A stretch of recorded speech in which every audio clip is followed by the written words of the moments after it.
안녕하세요, 순살입니다. 채권 관련해서는 다들 항상 헷갈려 하시는 것 같아요. 주식 같은 경우에는 우리가 사고 파는 경험도 좀 더 많기도 하고, 그리고 주가라는 게 뭐 회사가 좋아지면 주가가 오르고 실적이 안 좋아지면 주가가 내리고, 이게 좀 더 직관적으로 이해하기 쉬운 방향으로 움직이는데, 채권 같은 경우에는 우리가 채권을 실제로 사고 팔고 하는 경험이 굉장히 제한적일 뿐만이 아니라, 채권 금리와 채권 가격이라는 이제 두 가지 요소가 있죠. 그래서 금리가 오르면 채권 가격이 내리고, 금리가 내리면 채권 가격이 오르고, 이런 식으로 반대로 움직이는 경향들이 있다 보니까 좀 헷갈리는 게 있는 것 같아서 저희가 순살 인스타 툰을 만들었었는데, 여기에도 질문들이 달려서 이제 쉽게 이해하기 어려운 컨텐츠 같으니 추가 설명이 보강되면 좋겠다라는 말씀을 해주셔서 만들게 됐고요. 이걸 사례를 통해서 이제 설명을 드리면은, 이 채권을 사고 싶어하는 순살이가 있습니다. 요즘 장이 흔들리니까 안전자산인 채권을 찾아서 채권을 사려고 하는데, TV를 보다 보니 A 회사에서 채권을 사면은 이자를 10% 준다, 1년 후에 10% 준다라고 해서 이제 채권을 샀는데, 그 다음날 기준금리가 올랐습니다. 그래서 한국은행에서 기준금리 올리면서 금리가 오르면은 내 이자도 오르는 건가 이제 궁금해하던 순살이가 내 채권 가격도 오르는 건가 이제 생각을 하다가 확인을 해봤더니 채권 가격은 빠졌죠. 왜 그러냐면은 이제 시장의 금리가 오르니까, 어제까지만 해도 이제 내가 누군가한테 돈을 빌려주면, 채권을 산다는 건 내가 누군가한테 돈을 빌려준다는 의미인데, 채권을 사게 되면은 이자를 10%를 받을 수 있었는데, 시장의 금리가 올라가게 되면서 이제는 돈을 빌려주면 20%를 받을 수 있는 세상이 왔어요. 그렇다 보면은 지금 20%에 빌려줄 수 있는데 10%에 빌려주고 있는 저는 이제 손해를 보고 있는 거겠죠. 지금 나가서 돈을 빌려주면 20%에 빌려줄 수 있는데 저는 10%밖에 못 받고 있죠. 그렇게 되면 저는 실질적으로 이제 손해를 보게 되는 개념이고요. 그것 때문에 이제 채권의 가격이 처음에는 예를 들어서 뭐 10,000원에 발행이 됐다고 하면은 그게 뭐 9,000원, 8,000원 이런 식으로 떨어지는 이런 모습을 보입니다. 물론 그게 그냥 만기까지 버티게 되면은 만기에 원금이 다 돌아오기는 해요. 평가 이익일 뿐이고 팔기 전에는 손실이 아닌데, 어쨌든 간에 기회비용상으로 저는 이제 손실을 보고 있겠죠. 그래서 여기도 사실 질문이 달렸는데 되게 좋은 질문이긴 해요. 그래서 돈을 덜 번 거지 손해는 아니잖나 이런 질문을 해주셨는데, 답글도 되게 좋은 답글이 달렸습니다. 그걸 보통 손해라고 표현합니다. 이제 돈을 덜 번 거를 손해라고 표현을 하고,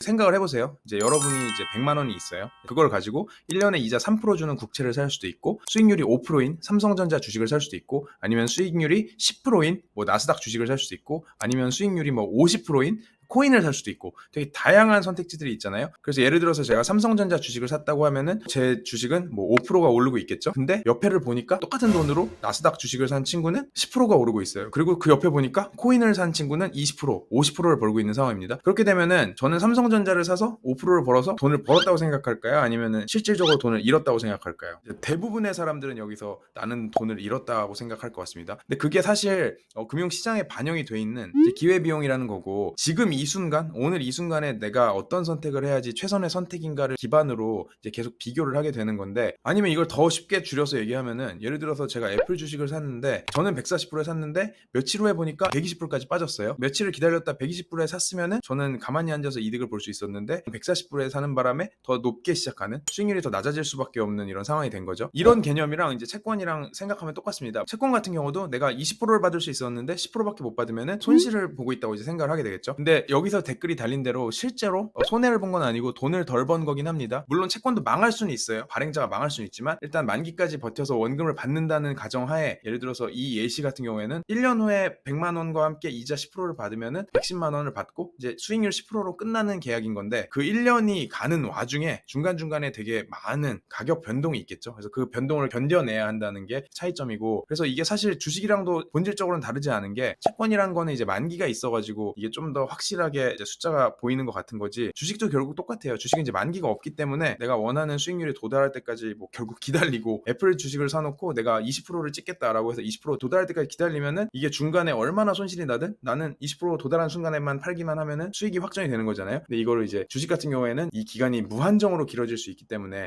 수익률 측면은 절대 수익 자체는 거둘 수 있어도 수익률 자체는 훨씬 더 낮아질 수 있는 이런 위험성이 있는 거고, 채권은 그게 훨씬 더 정해진 타임프레임 안에서 확실하게 일어나긴 합니다.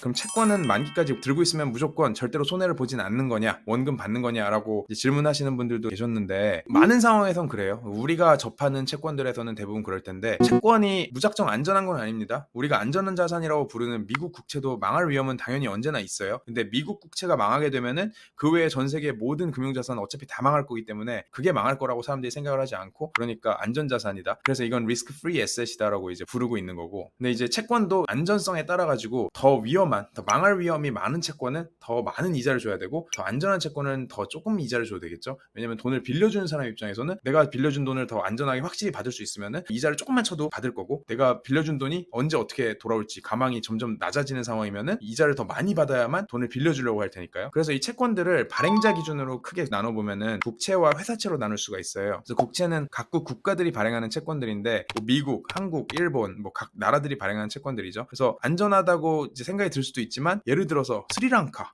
같은 경우에는 최근에 부도 났잖아요. 그래서 스리랑카가 발행했던 채권 같은 경우에는 이제는 돈을 못 받을 수도 있는 위험에 처한 거예요. 그래서 국채라고 해서 무조건 안전하다기보다는 누가 발행했냐, 그 국가의 신용도가 어떻게 되냐, 이런 측면들을 봐야 되고, 회사채의 경우도 회사들이 굉장히 많잖아요. 그래서 굉장히 안전한 뭐 애플 같은 회사들이 있고, 아니면은 뭐 중국의 부동산 회사들, 요새 파산 위기가 계속해서 이어지는데 이런 위험한 회사들도 있고, 그래서 이 회사들의 그 수준에 따라서도 안전한 회사는 당연히 금리를 낮게 줘도 되고, 위험한 회사는 금리를 더 많이 줘야겠죠. 국가랑 회사랑 비교해도 스리랑카라는 나라에 국채에 투자하는 것보다 사람들은 애플이라는 회사에 투자하는 걸 더 안전하게 느끼겠죠. 신용등급 자체도 애플이 당연히 훨씬 높고, 이자도 금리도 나라가 아니라 회사긴 하지만 애매한 국가보다는 이렇게 안전한 회사가 훨씬 더 오래가고 훨씬 더 튼튼하기 때문에 회사채의 이자가 국채보다 낮을 수도 있습니다. 그래서 이런 식으로 채권 시장 안에서도 무조건 원금을 받을 수 있다, 절대 안 망한다, 이런 거 전혀 아니고, 누가 어떻게 발행했냐에 따라서 이제 상황이 달라지고, 여기 한 가지 더해서 얼마나 오랫동안 돈을 빌려주냐, 이 만기가 얼마나 기냐라는 거에 따라서 10년을 빌려주냐, 5년을 빌려주냐, 아니면 1년을 빌려주냐, 아니면 아예 막 30년을 빌려주냐에 따라서 금리가 천차만별일 수밖에 없겠죠. 그래서 정상적인 상황에서는 금리가 이렇게 우상향, 수익률 곡선이라는 게 우상향 한다는 거를 정상으로 치는데, 이 수익률 곡선이라는 게 만기별 금리를 뜻합니다. 그래서 예를 들어서 애플이라는 회사가 시장에 나와서 돈을 빌리려고 그러는데, 1년 동안 돈을 빌리는 거랑 10년 동안 돈을 빌리는 거랑 30년 동안 돈을 빌리는 거랑, 당연히 돈을 빌려주는 사람 입장에서는 오랫동안 빌려줄수록 걱정을 하겠죠. 애플이 1년 후, 3년 후, 5년 후엔 살아남을 게 거의 분명하지만 30년 후에는 애플이라는 회사 망할 수 있을지 모르니까요. 그렇기 때문에 긴 만기로 돈을 빌려줄수록 더 많은 이자를 받아야 되고, 이 수익률 곡선이라는 게 우상향하는 게 정상인데, 이 수익률 곡선에 대해서는 최근 뭐 장단기 금리 역전 얘기도 있고 해서 할 얘기가 많아서 다음번에 또 다른 영상으로